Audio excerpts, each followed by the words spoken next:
अस्सलाम वालेकुम। दोस्तों, आप सभी जानते हैं कि बहराइच में मुसलमानों का हालात क्या हो चुका है। तो इसी पर सुप्रीम कोर्ट ने मुसलमानों के लिए बहुत ही अच्छा खबर दिया है, जो कि मैं आप लोगों को पूरी वीडियो ज़रूर दिखाऊंगा। मुसलमानों के तकरीबन 30 घरों को वहाँ की जो सरकार है उसको गिराने का आदेश दे दिया था। तकरीबन 30 घर मुसलमानों को बुलडोज़र से गिराने का आदेश वहाँ की सरकार दे दिया था। लेकिन ये जब मामला यूपी के हाई कोर्ट में पहुँचा तो हाई कोर्ट के वकील जो है वो घर तोड़ने से मना कर दिया। तो लोगों ने नहीं माना। ये केस जो है सुप्रीम कोर्ट तक पहुंच गया। जब सुप्रीम कोर्ट तक पहुंचा तो सुप्रीम कोर्ट ने मुसलमानों के ही सपोर्ट में बोला। तो चलिए हम डायरेक्ट सुप्रीम कोर्ट के वकील की जुबानी ही सुनते हैं कि वो मुसलमानों के सपोर्ट में क्या क्या कहा। तो वीडियो देखने से पहले आपसे एक छोटी सी दरख्वास्त है कि अगर आप इस चैनल पर नए आए हैं तो इस चैनल को ज़रूर सब्सक्राइब करें और वीडियो को ज़्यादा से ज़्यादा लोगों को शेयर करें। और बहराइच के मुसलमानों पर आपकी राय जो भी हो इस कमेंट बॉक्स पर ज़रूर लिखें। तो चलिए हम इस वीडियो को देख लेते हैं। सुप्रीम कोर्ट को उसी दिन जागना चाहिए था जिस दिन बहराइच में दंगे हो रहे थे। सुप्रीम कोर्ट को सुओ मोटो लेना चाहिए था और यह कॉग्निजेंस लेके राज्य सरकार से, चीफ सेक्रेटरी से पूछना चाहिए था कि क्या कारण है राज्य सरकार जो है आज दंगे रोकने में नाकामयाब है। आज जो सुप्रीम कोर्ट जाग रहा है, मुझे बताओ कि सुप्रीम कोर्ट ने क्या उन लोगों के खिलाफ एक्शन लिया जिन्होंने इलीगल रूप से शेड्यूल कास्ट की और मुस्लिमों की जमीनें तोड़ी, बुलडोजर चलाया। सुप्रीम कोर्ट की तल्ख टिप्पणी कि भाई आप जो है हम देख लेंगे ये और वो, क्या सुप्रीम कोर्ट ने इस मामले में कहा कि जिन अधिकारियों ने और जिन नेताओं के आदेश पर ये आदेश पारित हुआ है उन सबके खिलाफ क्रिमिनल मुकदमे दर्ज किए जाएं मिसयूज ऑफ पावर के? क्या सुप्रीम कोर्ट न्याय देने के नाम पे सिर्फ ये दिखावा और नोटंकी करेगा कि भाई हमने एक टिप्पणी कर दी? अब ओपनली एक बात कहते हैं कि जब अयोध्या मामले का जब वर्डिक्ट आया तो मैं आंख बंद करके भगवान के सामने बैठा, मुझे शक्ति दी जाए उसको डिसीजन करने के लिए। तो आप कह सकते हैं कि सुप्रीम कोर्ट के जो जज हैं जो भगवान के सामने तो प्रार्थना कर रहे हैं परंतु मस्जिद में नहीं जा रहे, उनको आप निष्पक्ष मान सकते हैं? अगर चीफ मिनिस्टर और कोई भी अधिकारी उस गाइडलाइन का उल्लंघन कर रहा है तो क्या उसके ऊपर उन्हें आप जेल भेजोगे? क्या सुप्रीम कोर्ट ये कह सकता है कि हमारी गाइडलाइन इशू होने के बावजूद भी आपने अगर वहां नोटिस चस्पा किया है और आप इन मकानों को तोड़ रहे हैं तो हम आपके खिलाफ क्रिमिनल और सिविल और कंटेम्प्ट ऑफ कोर्ट की कार्रवाई करेंगे? क्या चीफ मिनिस्टर इस मामले में शामिल है? क्या भारत के मुसलमानों को डर दिखाने के लिए पहले तो बुलडोजर पॉलिसी अपनाएंगे, फिर बुलडोजर पॉलिसी के बाद में सुप्रीम कोर्ट चले जाएंगे? मुझे एक बात बताओ कि न्याय की बात यह है कि आपने अगर गलत किया है तो आपके खिलाफ भी कानूनी कार्रवाई होनी चाहिए।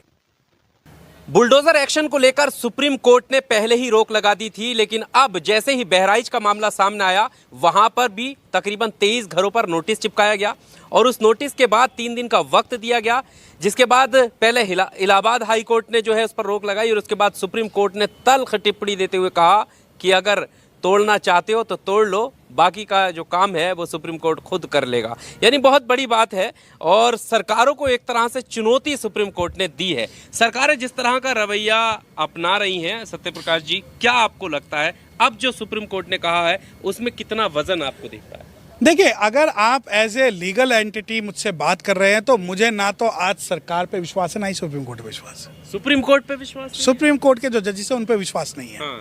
सुप्रीम कोर्ट अपनी जगह सही हो सकता है परंतु उनके जो जजेस हैं उन पे मैं उनकी कुछ क्रेडिबिलिटीज पे मैं जो है शक करता हूँ। अब क्यों करता हूँ?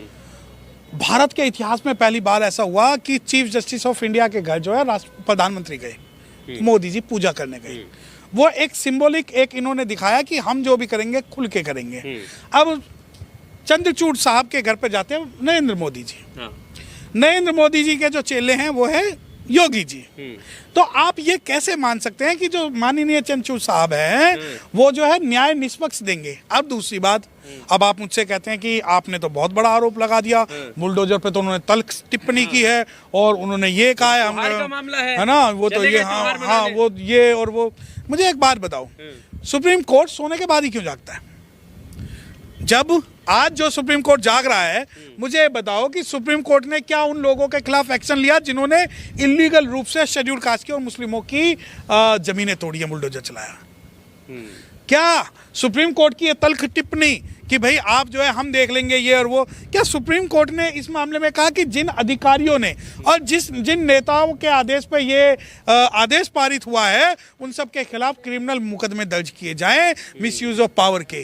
क्या सुप्रीम कोर्ट न्याय देने के नाम पे सिर्फ ये दिखावा और नोटंकी करेगा कि भाई हमने एक टिप्पणी कर दी?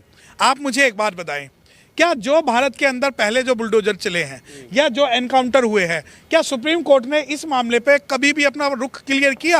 आज आप कहते हैं कि नहीं सुप्रीम कोर्ट ने बहुत बड़ा काम किया। सुप्रीम कोर्ट को उसी दिन जागना चाहिए था जिस दिन बहराइच में दंगे हो रहे थे।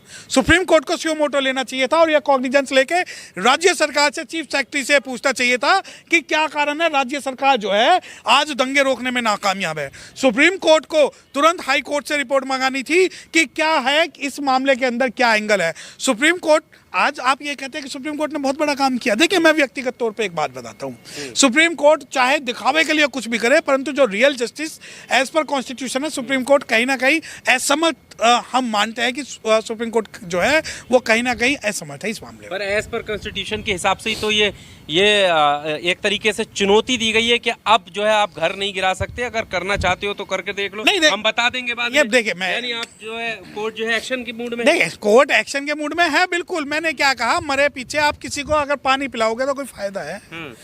क्या आप जब दंगे हो रहे थे, क्या सुप्रीम कोर्ट के संज्ञान में ये बात नहीं थी दंगे हो रहे हैं? क्या सुप्रीम कोर्ट के संज्ञान में ये बात नहीं है कि आज जो है नॉर्थ ईस्ट में भी दंगे हो रहे हैं, या कश्मीर के अंदर की क्या स्थिति है, या पूरे भारत के अंदर मुसलमानों की क्या स्थिति है? आप सुप्रीम कोर्ट के जो मुख्य न्यायाधीश चीफ जस्टिस चंद्रचूड़ साहब अब ओपनली एक बात कहते हैं कि जब अयोध्या मामले का जब वर्डिक्ट आया तो मैं आंख बंद करके भगवान के सामने बैठा, मुझे शक्ति दी जाए उसको डिसीजन करने के लिए। तो आप कह सकते हैं कि सुप्रीम कोर्ट के जो जज हैं, जो भगवान के सामने तो प्रार्थना कर रहे हैं परंतु मस्जिद में नहीं जा रहे, उनको आप निष्पक्ष मान सकते हैं? आप ये कह रहे हैं कि सुप्रीम कोर्ट ने बहुत बड़ा डिसीजन ले लिया कि नहीं जो है बुलडोजर नहीं चलेगा। अरे भाई, आई मौज फकीर की दिया झोपड़ा फूक, आप लगा दो, चला दो बुलडोजर। क्या है इन शेड्यूल कास्ट और मुस्लिम का? नहीं होगा क्या, आप मुझे बताओ ना। अच्छा, एक बात बताएं, चलो बुलडोजर चल भी गया तो क्या भारत के अंदर जो ये तनाव की स्थिति है वो खत्म हो जाएगी?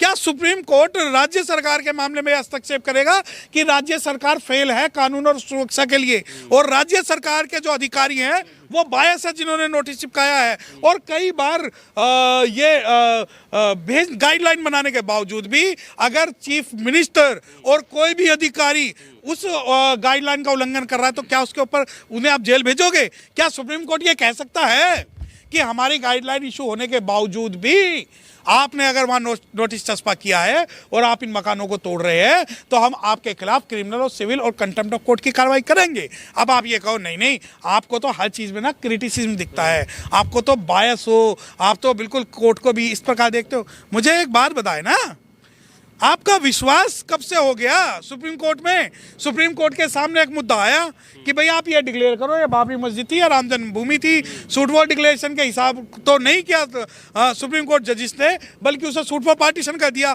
और जब वो जो जज उस वक्त चीफ जस्टिस था वो तुरंत जो है भाजपा में चला गया। भाजपा के अंदर अगर वो गया है तो आप मान सकते हो कि वो जज जो है बायस नहीं होगा। अब दूसरी बात देखिए, सुप्रीम कोर्ट का अगर संवैधानिक शक्तियों को प्रयोग करते हुए सुप्रीम कोर्ट अगर कुछ चैलेंज कर रहा है कि भाई हाँ ऐसे, बिल्कुल सही है, लेकिन मेरा सवाल ये है मरने के बाद क्यों आप पानी पिलाओगे? अगर कोई भी घटना हो जाए, कंट्रोल लगेगा।